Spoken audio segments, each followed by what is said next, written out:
Hello guys, आज हम Indian geography की सीरीज को आगे बढ़ाते हुए भारत की नदियों के बारे में पढ़ेंगे। यानी कि भारत का जितना भी आबोहवा तंत्र है उसके बारे में पढ़ेंगे। सो गाइज स्टार्ट करते हैं। हमने जो हमारा आबोहवा तंत्र है उसको दो भागों में बांटा है, बंगाल की खाड़ी में गिरने वाली नदियाँ और अरब सागर में गिरने वाली नदियाँ। सो गाइज हमारे इसमें नदी आबोहवा तंत्र में सबसे पहले हिमालय आबोहवा तंत्र रहेगा। इसमें सिंधु नदी तंत्र, ब्रह्मपुत्र नदी तंत्र और गंगा नदी तंत्र रहेगा। इसके बाद हमारा प्रायद्वीपीय आबोहवा तंत्र, इसमें अरब सागर में गिरने वाली नदियाँ और बंगाल की खाड़ी में गिरने वाली नदियाँ रहेगी। उसके बाद हमारा नदी घाटी परियोजना, जलप्रपात कौन कौन से कौन सी नदी पे हैं और झीलें कौन कौन सी नदी किस स्टेट में है उनके बारे में पढ़ेंगे। सो गाइस ये हमारा आबोहवा तंत्र का सिलेबस रहेगा। सो गाइस स्टार्ट करते हैं।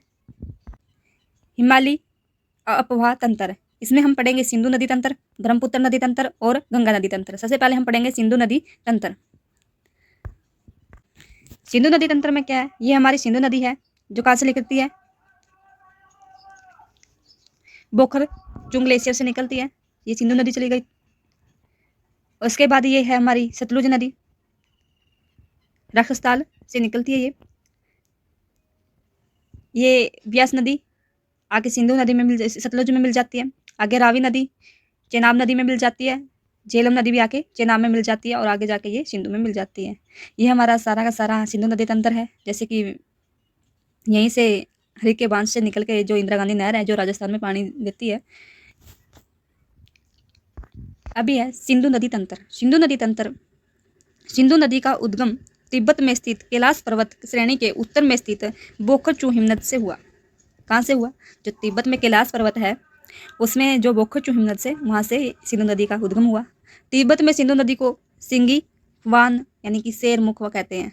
सिंगी खवान, कई बार क्वेश्चन आ जाता है कि सिंधु जो नदी है तिब्बत में क्या नाम से पुकारी जाती है? सिंगी खवान। उत्तर पश्चिम दिशा में बहती हुई यह भारत में प्रवेश करती हुई लद्दाख व जास्कर श्रेणी के बीच बहते हुए गिलगित के पास एक महाखंड का निर्माण करती है जिसे हिंदू गोर्ज के नाम से जाना जाता है। भारत में सिंधु नदी जम्मू कश्मीर राज्य के केवल लेह जिले से होकर गुजरती है। सिंधु नदी की कुल लंबाई 2880 किलोमीटर है, जबकि भारत में इसकी लंबाई कितनी है? 1114 किलोमीटर है। जो सिंधु नदी है हमारी, ये एक पूर्ववर्ती नदी है, लेकिन यह तीन देशों में बहने के कारण इसे अंतर्राष्ट्रीय नदी के अंतर्गत भी रखा गया है। ये कौन कौन से? तिब्बत, इंडिया और पाकिस्तान। 3 देशों से निकल के रहती है, तिब्बत यानी कि चाइना।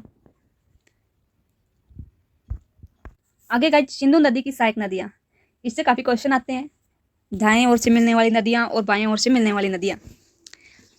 तो गाइस इससे थोड़ा ध्यान से पढ़ना। दाएं ओर से मिलने वाली नदियाँ कौन कौन सी है? श्योक, गिलगित, काबुल, कुर्रम, गोमल, संगर, बिबोआ, तोची इत्यादि। ये सिंधु नदी के दाईं ओर से मिलने वाली नदियाँ हैं। और बाईं ओर से मिलने वाली नदियों में कौन कौन सी है? झेलम है, चिनाब है, रावी, व्यास, सतलज, जास्कर, सियांग इत्यादि। इनको काफ़ी अच्छे से देखना। दाईं ओर से कौन कौन सी है? श्योक है, गिलगित है, काबुल है, कुर्रम है, गोमुल, संगर, बिबोआ, तोची। बाईं ओर से झेलम, चिनाब, रावी, व्यास, सतलुज, जास्कर और सियांग। भारत व पाकिस्तान के बीच 1960 में सिंधु जल समझौते के अंतर्गत भारत सिंधु व उसकी सहायक नदियाँ जैसे कि झेलम और चिनाब के 20% जल का, जबकि सतलुज व रावी के 80% जल का उपयोग करेगा। और इस समझौते में जो मेन संस्था थी वो हमारी वर्ल्ड बैंक थी। ये भी ध्यान रखना, कई बार क्वेश्चन आ जाता है कि जो हमारा सिंधु समझौता हुआ था, सिंधु जल समझौता, इसमें किस संस्था की भागीदारी रही थी? तो इसमें रही थी विश्व बैंक की। पाकिस्तान के मिठनकोट के पास सिंधु पंचनद का जल प्राप्त करता है तथा अंत में सिंधु नदी कराची के पूर्व में अरब सागर में गिर जाती है। अभी जो सिंधु की जितनी भी सहायक नदी है उनके बारे में, जो मेन उनके बारे में डिटेल से पढ़ेंगे।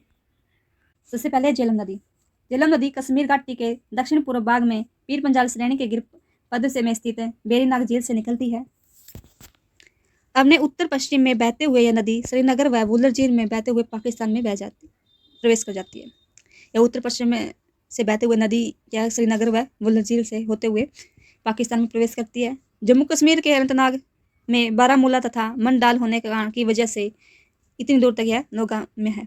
इसमें नौका परिवहन होता है। पाकिस्तान के जियांग के निकट या चेनाब नदी में मिल जाती है। चेनाब में कहाँ मिलती है ये?